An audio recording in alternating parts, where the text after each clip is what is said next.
Hello and welcome to Brijbala education YouTube channel. आज के इस एजुकेशनल लेक्चर में स्टूडेंट्स हम डिस्कस करेंगे क्लास 9th इंग्लिश के बी हाइव के chapter a truly beautiful mind को। ठीक है स्टूडेंट्स, इसमें अ ट्रूली ब्यूटीफुल माइंड एक सही मायने में सुंदर दिमाग, ये जो फ्रेज़ है ये यूज़ किया गया है एल्बर्ट आइंस्टीन के लिए, एल्बर्ट आइंस्टाइन के लिए। ठीक है, उनको एक वर्ल्ड जीनियस के तौर पे इस लेसन में दिखाया गया है और इस पूरे लेसन में एल्बर्ट आइंस्टीन की ही लाइफ स्टोरी का जिक्र किया गया है। देखिए, सबसे पहले तो हम लेसन को शुरू करते हैं बिना ज़्यादा देर किए। एल्बर्ट आइंस्टीन का जन्म हुआ था 14 मार्च 1879 को जर्मनी की सिटी उल्म में, और शुरू में उनके अंदर ग्रेटनेस के कोई साइंस नहीं थे, यानी उनके बचपन में कोई ऐसे निशानियां नहीं उनके पेरेंट्स को दिखाई दी थी कि फ्यूचर में जाके ये इतना नाम कमाएगा, जीनियस बन जाएगा। ऐसा कुछ नहीं था उनके बचपन में, उनका बचपन बाकी बच्चों जैसा ही था। ऑन द कॉन्ट्ररी, इससे उलट उनकी मदर का मानना था कि एल्बर्ट एक फ्रीक है। फ्रीक का मतलब कि एक ऐसा बंदा जो बाकियों से अलग होता है, जिसका बिहेवियर बाकियों से अलग होता है। ठीक है, यानी उसकी मदर उसको बाकियों से अलग देखती थी और नेगेटिव सोचती थी उसके बारे में, भाई वो उतना अचीव नहीं कर पाएगा जितने बाकी बच्चे अचीव कर लेंगे। टू हर हिज हेड वो सीम्ड मच टू लार्ज, उनका मानना था कि उसका जो दिमाग है, उसका जो सिर है, वो उसकी बॉडी रेशो के मुकाबले ज़्यादा बड़ा है। 2.5 साल की उम्र तक भी आइंस्टीन ने बातें करना नहीं सीखा था, बोलना नहीं सीखा था। जब उन्होंने फाइनली बोलना सीखा तो वो हर चीज़ को 2 बार बोलते थे। तो इस चीज़ से पता चलता कि कोई एबनॉर्मेलिटी तो नहीं है बच्चे में, तो वो हर चीज़ को 2 बार बोला करते थे। आइंस्टीन को पता नहीं था कि दूसरे बच्चों के साथ कैसा बिहेव करना है, कैसे रहना है, इसीलिए उनके साथ खेलने वाले बच्चे उन्हें ब्रदर बोरिंग कहते थे, क्योंकि दूसरे बच्चों की तरह खेलना, खाना पीना, कूदना, इस तरह की हरकतें आइंस्टीन को कम आती थी, इसलिए उनके साथ खेलने वाले उनके प्लेमेट्स उसको ब्रदर बोरिंग कहते थे। So the youngster played by himself, इसीलिए अक्सर जो यंग आइंस्टीन है वो ज़्यादातर टाइम खुद में ही खोया रहता था, खुद में ही खेलता रहता था। यहाँ पे एक ब्लू बॉक्स है, इसमें बताया गया है कि जो बॉय आइंस्टीन था उसने बचपन में ही लेजेंड की कैरेक्टरिस्टिक्स जो है दिखानी शुरू कर दी थी। वो लेट बोलना शुरू किया उसने, उसके पेरेंट्स काफ़ी चिंतित थे। एक बार रात को जब वो खाना खा रहा था तो उसने कहा the soup is too hot, soup तो बहुत ज़्यादा गर्म है। उसके पेरेंट्स को बड़ा रिलीफ, बड़ी राहत महसूस हुई, ठीक है, कि उनका बच्चा बोल सकता है, वो भी अच्छे से बोल सकता है। तो उसके पेरेंट्स ने जब पूछा आइंस्टीन से, बच्चे आइंस्टीन से जब पूछा कि तुम जब बोलना जानते थे तो अभी तक तुम बोले क्यों नहीं, तो एल्बर्ट ने जवाब दिया, आज तक सारी चीज़ें ऑर्डर में होती थी, सही होती थी, ठीक ठाक होती थी, मुझे बोलने की ज़रूरत पड़ी नहीं, इसीलिए मैं कभी बोला नहीं। इसका मतलब 2.5 साल का होने तक वो बोलना सीख चुका था, लेकिन सिचुएशन ना आने की वजह से वो बोल नहीं रहा था इंटेंशनली। मैकेनिकल टॉयज से बचपन में उनको काफ़ी प्यार था। ठीक है, अपनी नई जन्मी सिस्टर माजा को देख के वो कहते fine but where are their wheels, बहुत अच्छी है लेकिन इसके पहिए कहाँ हैं, इसके व्हील्स कहाँ हैं। क्योंकि जब बच्चे आइंस्टीन ने अपनी छोटी बहन को देखा तो उसको लगा कि वो भी एक खिलौना है, एक मैकेनिकल टॉय है। तो वो अपनी छोटी बहन माजा को देख के पूछता है कि बाकी तो सब ठीक है, खिलौना तो अच्छा है, लेकिन इसके पहिए कहाँ हैं, इसके व्हील्स कहाँ हैं। एक बार हेडमास्टर ने एल्बर्ट आइंस्टीन के फादर को बुलाकर कहा कि आइंस्टीन बड़ा होकर चाहे कोई भी प्रोफेशन चूज कर ले, चाहे कुछ भी कर ले, लेकिन वो किसी भी चीज़ में सक्सेस हासिल नहीं कर पाएगा। ऐसा एक बार हेडमास्टर ने आइंस्टीन के फादर को कहा था।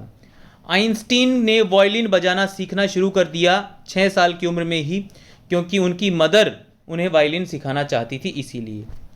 बाद में वो एक गिफ्टेड एमेच्योर वायलिनिस्ट बन गए, यानी गिफ्टेड का मतलब अच्छे से बजाने वाले, एमेच्योर का मतलब वो शोज़ वगैरह नहीं करते थे, एक प्रोफेशनल वायलिनिस्ट नहीं थे वो, लेकिन अपनी फैमिली मेंबर्स के सामने अपनी खुद की जैसे खुशी के लिए वो बजाया करते थे। तो अमेच्योर वायलिनिस्ट थे वो, और पूरी ज़िंदगी उन्होंने अपनी वायलिन बजाने की जो कैपेसिटी है वो बरकरार रखी, यानी वायलिन बजाना उनको पसंद रहा और वो बजाया भी करते थे।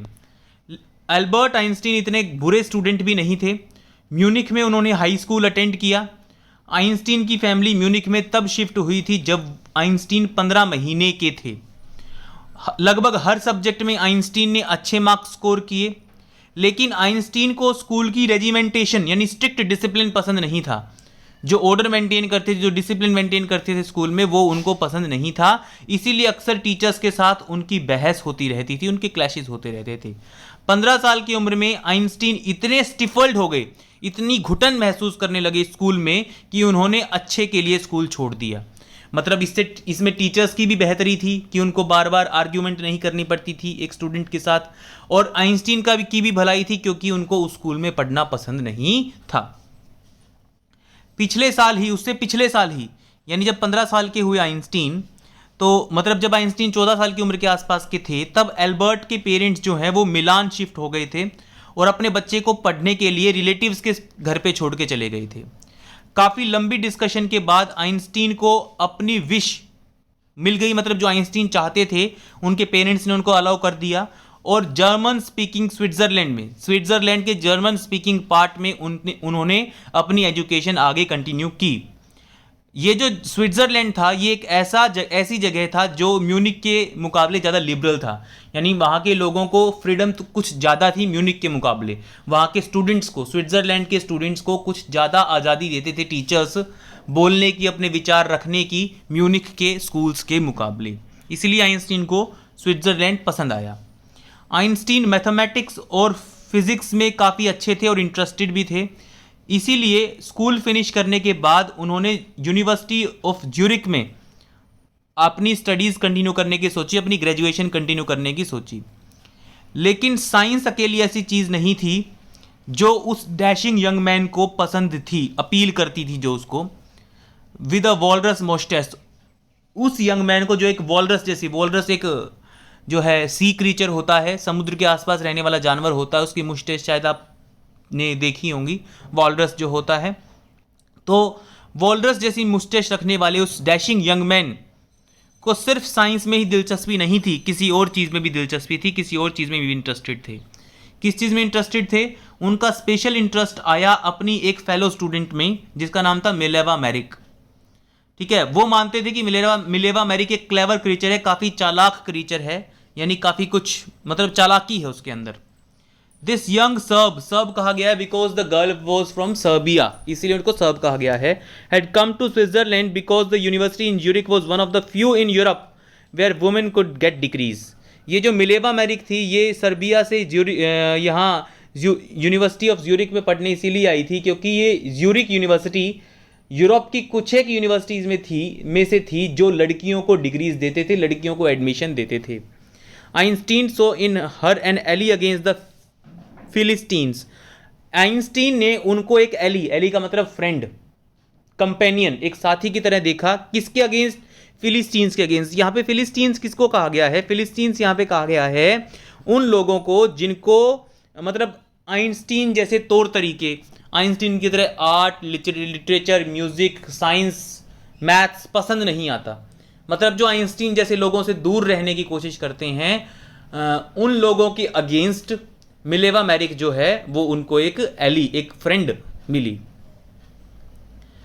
Those people in his family and at the university with whom he was constantly at odds.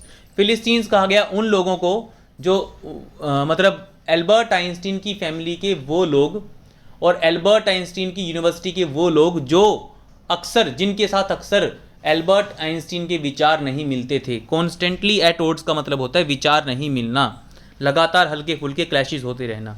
The couple fail in love, दोनों को आपस में प्यार हो जाता है। आज भी वो लेटर्स मौजूद हैं जिनमें उन्होंने अपने प्यार को शब्दों में पिरोया, यानी उनके लव लेटर्स एक दूसरे को लिखे हुए आज भी कुछ मौजूद हैं। मिक्सिंग साइंस विद टेंडरनेस, मतलब टेंडरनेस के साथ साइंस को मिक्स करते हुए वो अपने लेटर्स लिखा करते एक दूसरे को, यानी उनके लव लेटर्स में भी साइंस के वर्ड्स जो है वो घुसे होते थे। आइंस्टीन एक लेटर में लिखते हैं, how happy and proud I shall be when we both have brought our work on relativity to victorious conclusion. मैं कितना हैप्पी और प्राउड महसूस करूंगा जब रिलेटिविटी के ऊपर हमारे काम को पूरी दुनिया में पहचाना जाएगा और हम अपने काम को कंक्लूड कर लेंगे। कंक्लूड का मतलब पूरा कर लेंगे, निष्कर्ष तक आ जाएंगे, रिजल्ट तक आ जाएंगे, तब मुझे बहुत खुशी होगी। ठीक है, ऐसा आइंस्टीन लिखते हैं मिलेवा मैरिक को। 1900 में 21 साल की उम्र में एल्बर्ट आइंस्टीन ने यूनिवर्सिटी ग्रेजुएशन कंप्लीट कर ली, लेकिन अभी भी उनके पास कोई नौकरी नहीं थी। उन्होंने एक टीचिंग असिस्टेंट के तौर पे काम किया, प्राइवेट ट्यूशन्स, प्राइवेट लेसन्स दिए बच्चों को। आखिरकार 1902 में एक टेक्निकल एक्सपर्ट की जॉब उनको मिल जाती है बर्न के पेटेंट ऑफिस में। पेटेंट ऑफिस में जो लोग नई नई इन्वेंशंस करते हैं वो अपनी इन्वेंशंस को का रजिस्ट्रेशन करवाने आते हैं, ठीक है, कि ये जो है ये नया डिवाइस है, आज से पहले किसी ने नहीं इसको डिस्कवर किया है, मैंने इसको इन्वेंट किया है, तो इसको मेरे नाम पे रजिस्टर कर दो। मेरी परमिशन के बिना कोई भी इस तरह के डिवाइस का यूज़ नहीं कर सकता। वो होता है पेटेंट ऑफिस, जहाँ पे नई इन्वेंशंस और डिस्कवरीज का पेटेंट किया जाता है, रजिस्ट्रेशन किया जाता है। अब पेटेंट ऑफिस में उनसे आशा तो ये थी कि वे दूसरे लोगों के इन्वेंशंस को एसेस करेंगे, लेकिन सीक्रेटली आइंस्टीन अपने खुद के आइडियाज़ पे काम कर रहे थे, अपने खुद के नए नए इन्वेंशंस पे काम कर रहे थे, ठीक है। वो अपने डेस्क ड्रॉर को मजाकिया तरीके से ब्यूरो ऑफ थ्योरेटिकल फिजिक्स कहा करते थे। क्यों? क्योंकि उनके डेस्क ड्रॉर में बहुत सारी थ्योरेटिकल फिजिक्स से जुड़ी चीज़ें, फाइंडिंग्स, इन्वेंशंस जो है वो हुआ करती थी। 1905 के एक फेमस पेपर में आइंस्टीन की स्पेशल थियरी ऑफ रिलेटिविटी छपी। उनकी थियरी ऑफ रिलेटिविटी के अकॉर्डिंग टाइम और डिस्टेंस एब्सोल्यूट नहीं है। अब बच्चों ये 9th क्लास के स्टूडेंट के लिए समझना थोड़ा सा टिपिकल हो जाता है। एब्सोल्यूट का मतलब होता है कि जो चीज़ किसी चीज़ के ऊपर डिपेंड नहीं करती। अब आइंस्टीन की थियरी ऑफ रिलेटिविटी से पहले हम ये मानते थे कि टाइम एब्सोल्यूट है, वो चलता ही रहता है, चलता ही रहता है, वो किसी भी चीज़ के ऊपर डिपेंड नहीं करता। लेकिन इस चीज़ को डिस्प्रूव किया एल्बर्ट आइंस्टीन ने। उन्होंने कहा कि डिस्टेंस कवर्ड और टाइम ये एब्सोल्यूट नहीं है, ये भी कुछ चीज़ों के ऊपर, किसी न किसी चीज़ के ऊपर डिपेंड करते हैं, ठीक है। उनका कहना था कि दो परफेक्टली एक्यूरेट क्लॉक्स, दो घड़ियां जो कि बिल्कुल ठीक हैं, जिनमें कोई कमी नहीं है, वो एक ही वक्त, एक ही टाइम नहीं दिखाएंगी। अगर वो एक जर्नी कंप्लीट करने के बाद एक दूसरे के पास आती हैं तो अगर उनमें से एक को फास्ट मूव करवाया जाए, एक को स्लो मूव करवाया जाए, तो वो कुछ टाइम बाद जब एक दूसरे के पास आएंगे तो उनमें टाइम अलग अलग होगा। यानी इसी चीज़ से प्रूव हुआ कि टाइम एब्सोल्यूट नहीं होता। टाइम जो है वो बाकी चीज़ों के ऊपर, अपने आसपास की कुछ चीज़ों के ऊपर डिपेंड करता है। इसी के बाद उन्होंने दुनिया का सबसे फेमस फॉर्मूला दिया दुनिया को, mass energy relationship E is equal to mc²। E is equal to mc² में E का मतलब होता है एनर्जी रिलीज्ड, M का मतलब होता है मास डिस्ट्रॉयड, जितना मास कम हुआ, और C होता है speed of light in vacuum, 3 × 10⁸ metres पर सेकेंड। 8th क्लास में आपको सिखाया गया होगा, ठीक है, नहीं तो मैं अभी आपको बता रहा हूँ। 3 × 10⁸ मीटर्स पर सेकेंड या फिर 3 लाख किलोमीटर्स पर सेकेंड, ठीक है, ये लाइट की स्पीड होती है वैक्यूम में। तो ये E is equal to mc², यानी अगर थोड़ा सा भी मास हम डिस्ट्रॉय कर दे किसी चीज़ का, थोड़ा सा भी वजन हम नष्ट कर दे किसी चीज़ का, तो इतनी एनर्जी निकलेगी जिसको संभालना बहुत मुश्किल हो जाएगा, ठीक है। एल्बर्ट आइंस्टीन, यहाँ ब्लू बॉक्स में बताया गया है, एल्बर्ट आइंस्टीन ने टाइम एब्सोल्यूट नहीं है इस बात को समझाने के लिए एक मजाकिया सा एग्जाम्पल दिया है। क्या एग्जाम्पल दिया है? जब आप किसी अच्छी लड़की के साथ बैठ के बातें करते हो तो 2 मिनट आपको बहुत कम लगते हैं, लेकिन जब आप किसी स्टोव के ऊपर, गर्म स्टोव के ऊपर आपको बिठा दिया जाए तो वही 2 मिनट आपको कई घंटों के बराबर लगेंगे। तो मजाकिया तरीके से उन्होंने बताया कि 2 मिनट का जो कॉन्सेप्ट है वो हर किसी के लिए सिचुएशन के अकॉर्डिंग अलग अलग हो सकता है, ठीक है। तो आगे का जो लेसन है स्टूडेंट्स वो हम कंटिन्यू करेंगे पार्ट 2 में। ये पार्ट 1 वीडियो था हमारा, पार्ट 2 का लिंक हम इसी वीडियो के डिस्क्रिप्शन में डाल देंगे, वहाँ से आप एक्सेस कर सकते हैं। अगर आपको वीडियो पसंद आए तो प्लीज़ इसको लाइक और शेयर जरूर कीजिएगा। अगर आप चैनल पे नए हैं तो प्लीज़ चैनल को सब्सक्राइब जरूर कीजिएगा, और जाने से पहले एक बार इस वीडियो के डिस्क्रिप्शन को ज़रूर चेक कीजिएगा। तो यहाँ हमने क्लास 9th के स्टूडेंट्स के लिए अलग अलग सब्जेक्ट्स के चैप्टर एक्सप्लेनेशंस और बाकी काम की चीज़ें अपलोड की हैं, तो अलग अलग प्लेलिस्ट्स के लिंक आप एक बार ज़रूर से ज़रूर चेक कीजिएगा। Thank you everyone.